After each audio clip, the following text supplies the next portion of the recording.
Magandang araw po sa inyong lahat. Muling nagbabalik ang Stories for Life. Ang ating kwento ngayon ay may pamagat na sayang na pagkakaibigan. Ang letter sender natin ay si Rex. Ako po si Rex. Nasa hustong gulang at ngayon ay nakatira sa liblib na lugar dito sa Pilipinas. Sana po ay magsilbing aral po sa inyong tagapakinig ang aking kwento. Ang saya ng childhood memories ko. Mahirap pero sobrang saya.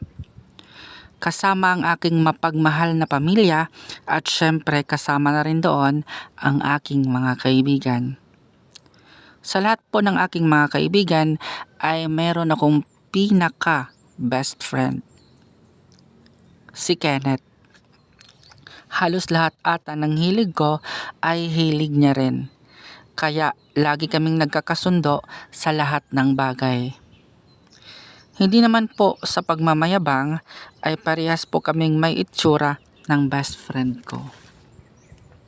Lumipas pa po ang buwan at taon, mas lumalim po ang aming pagkakaibigan. Hanggang dumating po ang panahon na parehas kaming umibig sa isang babae.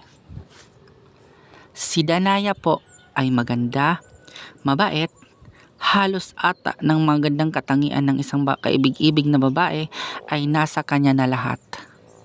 Tol, yan ang tipo kong babae. Liligawan ko yan, tol. Turo sa akin ni Kenneth habang naglalakad si Danaya papasok ng gate ng aming school kung saan kami nag-aaral. Tinutuo nga ng aking kaibigan na manliligaw nga ito kay Danaya. Halos araw-araw itong nagpapadala ng kung ano-ano sa dalaga. Isang araw, aksidente kaming nagkabanggaan ni Danaya. Nagmamadali kasi ako ng panahon na iyon kasi sasamahan ko pa ang ama ko sa bukid. Aray! Daing ng dalaga nang magkabanggaan kami. Sorry miss, pasensya na ha. Nagmamadali kasi ako. Napatigil ako sa aking pagsasalita bigla nang mapagmasdan ko ang nabangga kong babae. Danaya? Pautal-utal kong sabi dito. Alam kong masakit ang pagbabanggaan namin na iyon pero nakangiti ang dalaga sa akin at parang nahiyang makipagtitigan sa akin.